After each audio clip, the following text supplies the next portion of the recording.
Garrett did a good job of giving you background on some of the Maryland planning history. My paper, the bulk of it, gives you a lot of links, web links to some of our other programs, so I'm not going to spend my limited time going over a lot of our other programs that Garrett didn't highlight. But a couple of things I want to say about Maryland, sometimes considered America in miniature. I didn't come up with that, but it is a small but very diverse state. We have old cities of lost population. We're trying to get that back, like Baltimore City. We have the beaches on the coast. We have the Chesapeake Bay. Maryland would not be Maryland without the Chesapeake Bay. And as Garrett alluded to, and I want to really, really emphasize, almost everything we do as it relates to smart growth, as much as we want to talk about how it might improve this community or might be good for economic development, what our main driver is in Maryland by a mile is the Chesapeake Bay, saving it, bringing it back. That is an item that is very ingrained in every Marylander, or most Marylanders, and that means a lot of things for the mindset of Marylanders, the fact that they like to eat crabs, and just it dominates the map, as you can tell, the map of Maryland. So the other thing that's important to know is 95% of the state of Maryland drains to the Chesapeake Bay. So it's a huge driver in what we do, and I don't really have time to get into details of that septic bill that Garrett mentioned, but that was the most direct way to link sprawl development, septic systems, to the Chesapeake Bay, because they pollute more than your average household on our advanced central wastewater treatment plants. And I won't get into a non-point source pollution speech here either. A couple of things about Maryland I want to mention. I think Garrett covered them. But we also have not only places like Baltimore, but we have older communities, older cities, smaller in other parts of the state, whether it's Cambridge on the Eastern Shore of Maryland is one example, or Cumberland in Western Maryland. So SMART is a lot about those places. It's also about fast-growing suburbs. It's also about what we're seeing in the U.S. It's not limited to just Maryland, is older suburbs, some of the first-tier, first-ring suburbs, if you will. They're experiencing some of the urban ills, if you will, that some of our bigger, older cities have had, and I think in some ways it's more of a threat to them than it might be to some of our older urban cities.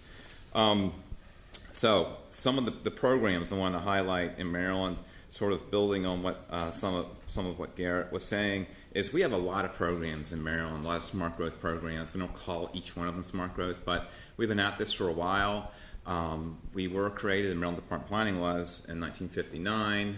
The State Development Plan was called out to be done, and Governor O'Malley, my boss, the one you saw up there on the screen earlier, was the only one that decided to actually do the State Development Plan. But we have, you could count them many ways. I like a nice round figure, roughly 100 different smart growth programs in the state of Maryland, spanning a lot of different agencies, the Housing Department, Transportation, our two environmentally related agencies, even the Health Department, even Energy, more and more, our Energy Administration, and many others. And Maryland has a long history, has a good reputation for smart growth for a long time, but not until now do we have a plan. We didn't have a brochure really before on how these things tie together. So I don't disagree with Garrett necessarily. Some of the fringes of how I characterize PlanMaryland, but it is a framework, PlanMaryland. And again, the first time we try to knit these things together, a strategy, a business plan, a playbook. You can use a lot of different analogies, but I think it's essential, and that is part of what we've tried to do in the O'Malley administration, which is to, in my mind, knit together the best of what already works, make them work together better, and also fill some key gaps in what I try and describe more and more as Maryland Smart Growth Program. I don't think it's been looked at that in a collective way before. It's been these incremental administrative actions. Maryland is a strong governor state in the United States. Some governors are considered weak governors, not because of their muscles or not, but because of the relative role of the governor to the legislative branch. So typically in the United States, New Jersey and Maryland are considered the two strongest governor-type states constitutionally in the state constitutions. I honestly don't know where California fits in that continuum. I think they're a little more in the middle. Certainly the folks for California can speak to that. But the governor of Maryland can do a lot of things without the General Assembly. They don't always like that. The whole business about rounding out the overall smart growth program in Maryland, we try to develop the plan like we talked about. The septic bill, I'm convinced, fills a huge key hole in the state's overall smart growth apparatus.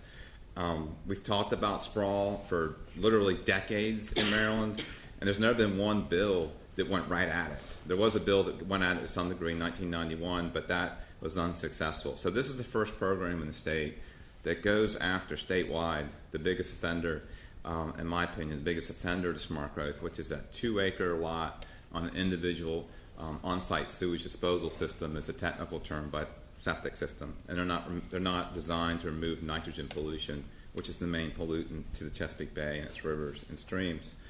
So there's some other things we've done. I won't spend a lot of time on. You can certainly look at my paper, and I have links to all these things in there. But I'll mention one, and that is strengthening the link between the comprehensive plan and implementing tools like zoning. There was a Maryland Court of Appeals, which is our highest court in Maryland, a case that muddied the water, simply put, between those two things, and decreased the effect of the plans, called into question if they meant anything, but any more than just a guide. And so some legislation that Governor Malley put forth in 2009 solidified and actually elaborated on a 5-point test if you're in the priority funding area, and a 7-point test if you're outside of the priority funding area. So I want to wrap up, but I just want to say that I think Maryland's well positioned to move forward with a number of these holes we filled, if you will, on our overall smart growth program. And like I said before, we've never looked at a program, and I'd be very remiss, not just because he's here, but I did have it in my notes that one of the other holes in our smart growth program that's come and gone over the years is having an actual commission. So it's not exactly where Garrett wants it to go. I think he makes some good points why he wants it to be stronger. I'm looking forward to him putting forth a bill to make it just like he wants it. But certainly, though, all kidding aside, having the commission is vital for Maryland Department of Planning and for the state to move forward in smart growth. To have a group that meets regularly of civilians, if you will, that is outside the agency, outside state government, to help move these things forward, have two-way communication, and actually roll up their sleeves and get into some details.